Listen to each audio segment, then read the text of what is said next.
नमस्कार दोस्तों, मैं अवीर कटारिया और आप देख रहे हैं Kataria fire academy YouTube channel. आज हम बात करेंगे फायर बैकड्राफ्ट के बारे में। कई बार कमेंट आए हैं कि सर फायर बैकड्राफ्ट के बारे में बताइए, तो आज हम जानेंगे फायर बैकड्राफ्ट के बारे में।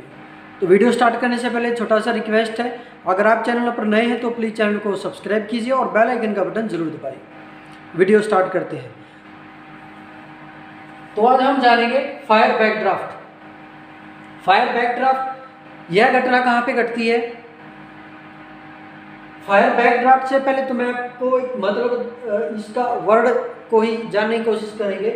फायर मीन्स आग, बैकड्राफ्ट, फायर बैकड्राफ्ट बोले तो आग का गोला जो कि प्रेशराइज हो करके कोई आग का गोला जाता है तो उसको हम फायर बैकड्राफ्ट बोलते हैं। वो ऊपर की तरफ जा सकता है, नीचे भी जा सकता है, हमारी तरफ भी आ सकता है। अगर उसको स्पेस मिला तो वो नीचे की तरफ जाएगा, अगर स्पेस मिला तो।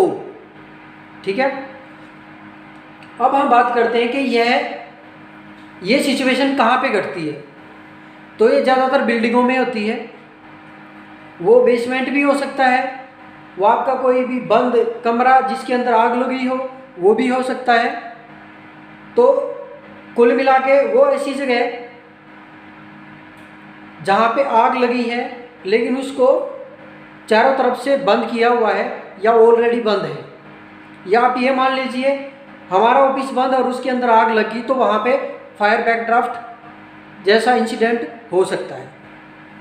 तो अब हम जानेंगे, मान लिया ये कोई भी घर है, ठीक है। अब यहाँ पे क्या होता है, आप सभी जानते हैं घरों में क्या चीज़ होगा, घर या ऑफिस या किसी भी बिल्डिंग के अंदर या मॉल के अंदर ज़्यादातर क्या होगा, ज़्यादातर हम अपने घर या ऑफिस की शो बढ़ाने के लिए फर्नीचर का यूज करते हैं। ठीक है, बेड, चेयर, टेबल्स, अलमीरा, शोकेस। ठीक है, तो ज़्यादातर हम क्या करते हैं, प्लाईवुड का यूज करते हैं। उसके बाद आता है, उसके अलावा क्या मिलेगा, प्लास्टिक मिलेगा, अगर ऑफिस में है तो उसके अलावा कागज़ मिलेगा, और अगर हम घरों में तो कपड़ा भी मिलेगा। ठीक है, तो अब क्या होता है, मान लें यहाँ पे ये तीनों चारों चीज़ है, ठीक है। अब इसके अंदर आग लग गई। बिल्कुल शुरुआत से स्टार्ट करेंगे हम। अपने घर को पूरा बंद करके चारों तरफ से खिड़की दरवाजे, अब हम बाहर गए हैं, घर के बाहर गए। अब हम वापस आए तो हमें पता लगा कि हमारे घर के अंदर आग लगी है। ठीक है, अब घर के अंदर आग लगी है, हम तो सब कुछ बंद करके गए, तो फिर भी आग कहाँ से लगी, ऑक्सीजन कहाँ से मिली? तो जितनी अंदर ऑक्सीजन अवेलेबल थी उस ऑक्सीजन से आग जो है सुलग गई। ठीक है, आग सुलग गई। आग सुलगने के बाद क्या होता है, वो स्मोक छोड़ेगी। जब वो स्मोक छोड़ेगी तो स्मोक कहाँ जाएगा, हमारे रूम के अंदर भर जाएगा। ठीक है, और जब आग लगेगी, सबसे पहले मैंने आपको भी पहले भी बताया था, कोई भी पदार्थ जलने से पहले वो फ्लेमेबल मिक्सचर छोड़ता है। फ्लेमेबल मिक्सचर छोड़ता है। जब कोई पदार्थ जलता है तो जलने से पहले फ्लेमेबल मिक्सचर छोड़ता है। इसके अंदर जो भी पदार्थ था वो पहले हीट पा करके उसने फ्लेमेबल मिक्सचर छोड़े और पूरे रूम के अंदर वो भर गया। अब क्या हुआ, उसके अंदर जितनी ऑक्सीजन अवेलेबल थी उसमें आग लग गई। अब आग लगने के बाद फ्लेम बंद हो गई, लेकिन वो जो धुआं है, आप लोगों ने देखा होगा घरों में भी, जब पहले चूल्हे जलाते थे या हम लकड़ी वगैरह हम जलाते हैं कहीं पे भी, और वो थोड़ी भी गिल्ली होती तो आग बुझ जाती है। जो फ्लेम है वो तो बुझ जाती है, लेकिन जो उसके अंदर स्मोक होता है वो कंटिन्यू चलता रहता है। ठीक है, क्योंकि उसके अंदर हीट है, वहाँ पे हीट अवेलेबल है, लेकिन उसको बराबर ऑक्सीजन नहीं मिल रही। चूल्हे में भी ऐसे ही होता है, जब उपले या लकड़ी जलाते हैं तो उसको बराबर ऑक्सीजन नहीं मिलती, तो धुआं निकलता रहता है। फिर हम बोलते हैं कि उसके अंदर फूंक मारी जाए तो वो दोबारा जलनी स्टार्ट हो। जब हमने उसे फूंक मारी तो क्या हुआ, हमने उसको ऑक्सीजन दिया, तब वो आग दोबारा जल गई। अगर हम उसको फूंक नहीं देते तो क्या होता, वो लगातार स्मोक निकलता जा रहा है। ठीक है, अब यहाँ पे भी वही सिचुएशन है, जितनी अंदर अवेलेबल ऑक्सीजन थी वो उसमें तो जल गया वो। अब क्या हुआ, बाद में स्मोक बढ़ता ही जा रहा है, बढ़ता ही जा रहा है, और उसको वेंटिलेशन कहीं पे मिला नहीं है। अब क्या हुआ, जब स्मोक जा रहा है तो स्मोक के साथ में हीट भी जाती है, स्मोक भी गर्म होता है और स्मोक के साथ भी हीट जाती है। और जब स्मोक किसी भी चीज़ से निकलता है उसमें सबसे ज़्यादा मात्रा में कार्बन मोनोऑक्साइड होती है, कार्बन मोनोऑक्साइड होती है। ठीक है, अब क्या होता है, इस रूम के अंदर फ्लेमेबल मिक्सर भी भर गया है, क्योंकि हीट तो है ही, ऊपर से जो धुआं निकल रहा वो भी अंदर ही है, उसने और हीट जनरेट कर दी। तो अप्रोक्सीमेटली जनरली 600 डिग्री सेंटीग्रेड तक वो हीट को जनरेट करता है। ठीक है, अब हीट जनरेट हो गई तो क्या हुआ, अंदर के जो पदार्थ थे, जो भी फ्लेमेबल वुड था, प्लाईवुड था, पेपर, कपड़ा, गत्ता, जो भी था, अब वो हीट पा करके और फ्लेमेबल मिक्सचर छोड़ता जा रहा है और स्मोक छोड़ता जा रहा है। तो रूम के अंदर पूरा एक तरह से जो फ्लेमेबल मिक्सचर थे वो पूरी तरह से भर गए हैं, और कार्बन मोनोऑक्साइड है जो गैस है उसने क्या है, अब अपना दबाव बनाना स्टार्ट कर दिया। कहाँ पे, यहाँ से यहाँ की ओर।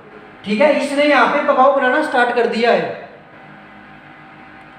अब इसने दबाव बनाना स्टार्ट कर दिया तो क्या होगा, जो भी वीक पॉइंट होगा, वीक पॉइंट कौन सा होगा, यहाँ पे विंडो लगी है, ठीक है, या यहाँ पे उससे और ऊपर में कोई भी हमारा रोशनदान जिसको बोलते हैं, वेंटिलेशन हॉल जिसको बोलते हैं, वो है। उसके अलावा हमारे दरवाजे हो सकते हैं। इनमें से भी जो भी उसको वीक पॉइंट मिलेगा, अब क्या है ना, यहाँ पे जो कार्बन मोनोऑक्साइड थी उसका जो दबाव है वो बढ़ता जा रहा है, बढ़ता जा रहा है। एक ऐसा टाइम आएगा, या तो ये दरवाजों को अपने आप, ये वाले जो खिड़की दरवाजे जो वीक होगा, ध्यान से सुनना, जो वीक होगा, हो सकता है वहाँ पे प्लाईवुड ना होकर के वहाँ पे शीशा हो, वो शीशा टूट सकता है, क्योंकि वो हीट भी छोड़ रहा है साथ में, वो शीशा टूटेगा। उसके बाद क्या होगा, ये जो कार्बन मोनोऑक्साइड का जो प्रेशर है अंदर, जो फ्लेमेबल मिक्सचर छोड़े गए थे, वो भी मिक्सचर, फ्लेमेबल मिक्सचर बोले तो वेपर। अब वेपर भी जैसे कुकर के अंदर बहुत ज़्यादा वेपर जनरेट हो जाता है तो क्या होता है, उसकी वेसल ऊपर की तरफ निकलती है और जो फालतू की गैस होती है उसको बाहर की तरफ रिलीज करती है प्रेशर के साथ में। ठीक है, तो अभी यहाँ पे वो प्रेशर ऑलरेडी बढ़ चुका है, क्योंकि उसको कहीं पे भी जाने का रास्ता नहीं मिल रहा है। अब उसने क्या किया, अपना दबाव बनाया पूरा, और वो किसी भी दरवाजे को तोड़ करके स्पीड में जितना उसके अंदर प्रेशर है वो उतना दूर तक जाएगी। और जहाँ अब देखना बात यहाँ पे क्या हो रही थी, वो तोड़ करके बाहर गई, क्योंकि अंदर उसको बराबर ऑक्सीजन नहीं मिल रही थी। ठीक है, हीट तो उसको मिला हुआ है, फ्यूल भी। ठीक है, तो यहाँ पे क्या होता है, उसको फ्यूल और हीट ऑलरेडी मिला हुआ, बट ऑक्सीजन नहीं है वहाँ पे, और कार्बन मोनोऑक्साइड ने अपना दबाव भी बना रखा है, ऊपर से टेम्परेचर भी है। तो वो क्या करेगी, अपना जो प्रेशर उसने बनाया हुआ है वो बाहर की तरफ जाएगी, जहाँ पे उसको वीक पॉइंट मिलेगा, या तो ऊपर की तरफ वीक पॉइंट मिला तो तोड़ के पूरी स्पीड में जितना उसके पास प्रेशर है वो उतनी दूर तक जाएगी। अब क्या होगा, ये तो इतने एरिया में बंद थी, अब वो जब बाहर गई तो उसको ऑक्सीजन मिल गई। ठीक है, उसको बाहर जाने के बाद ऑक्सीजन मिल गई, और ऑक्सीजन मिलेगी तो क्या होगा, फ्यूल ऑलरेडी था, फ्लेमेबल मिक्सचर उसको मिले हुए हैं, हीट ऑलरेडी उसके अंदर थी, अब उसको ऑक्सीजन मिल गई यहाँ पे उसको, तो आग का गोला बनाएगा एकदम से, एक तरह का एक्सप्लोजन होगा। ठीक है, एक तो था ये। दूसरा, अब क्या होता है, उसको वीक पॉइंट नहीं मिला, अब यहाँ पे कोई भी विंडो या दरवाजा था, जब भी फायर होती ना, जो लोग एक्सपीरियंस होल्डर होंगे, जो अभी पढ़ाई कर रहे हैं, उनको एक हिदायत दी जाती है कि अगर आप किसी भी मकान में या किसी भी बिल्डिंग में आप आग बुझाने जाते हो ना, तो डायरेक्टली दरवाजे के अंदर यूं का यूं एंट्री मत करो। आपने खोला, मुंह देख के उसके अंदर घुस गया, ऐसा नहीं है। क्यों? क्योंकि वहाँ से जो अंदर क्या हो रहा है हमें नहीं पता, वो आग हमारे फेस पे आएगी डायरेक्टली। हमने दरवाजा खोला तो क्या हुआ, हमने उसको ऑक्सीजन दे दी, तो हमारा सीधा बैक मारेगी, बैक ड्राफ्ट बनेगा और हमें इंजर्ड करेगी, हमें जला सकती, हमारा फेस जला सकता है, मेजर इंजरी हो सकती है। तो हम क्या करते हैं, जैसे ये हमारा दरवाजा है तो हम इसको यूं करके हम दरवाजे के इस तरफ मान लिया ये हमारा दरवाज़ा यूं है, हम दरवाज़ा खोलेंगे इस तरफ खड़े होंगे और जो फायर बैक ड्राफ्ट है वो इसके इस तरफ चला जाएगा यूं, और हम सेफ हो जाएंगे। और वो एक ही झटका देगा, वो भला 1 मिनट का हो, 10 सेकंड का हो, 30 सेकंड का हो, उतना ही झटका देगा, उसके बाद वो नॉर्मल हो जाएगा, उसके बाद आप एंट्री ले सकते हैं। तो ये फायर बैक ड्राफ्ट से प्रिकॉशंस आपको लेना है। दरवाज़ा जब भी खोलेंगे तो दरवाजे के पीछे की साइड आपका फेस, दरवाजे की आपका पूरी बॉडी दरवाजे के बैक साइड होनी चाहिए। या तो आप एंट्री किसी विंडो से करें, चाहे भले ही आप किसी दरवाजे से करें, तो आपका जो शरीर है वो पूरा ढका होना चाहिए विंडो से या दरवाजे से।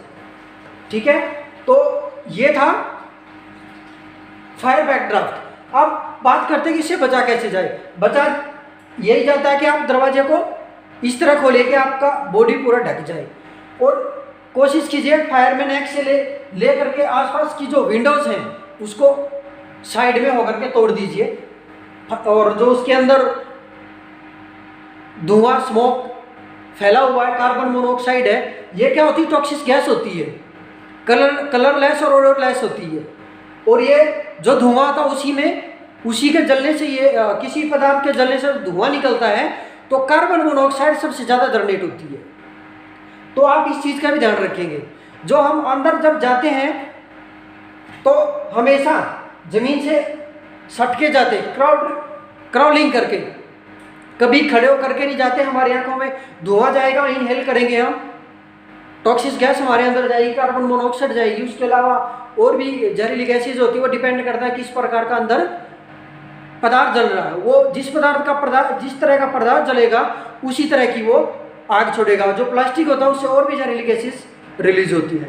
तो ये था बैक ड्राफ्ट। उम्मीद करता हूँ आप लोगों को पसंद आया होगा। भाई जितनी मेरे को नॉलेज थी मैंने ज़्यादा से ज़्यादा एक्सप्लेन करने की कोशिश की है। उसके बाद भी अगर आपको पसंद नहीं आया तो प्लीज़, या कुछ कमी रह गई तो, या आपको समझ नहीं आया तो कमेंट करके बताइए प्लीज़। और अभी तक भी अगर आपने हमारे चैनल को सब्सक्राइब नहीं किया तो प्लीज़ चैनल को सब्सक्राइब कीजिए और बेल आइकन के बटन को जरूर दबाइए। जल्द लौटेंगे नेक्स्ट वीडियो के साथ। जय हिंद, जय भारत।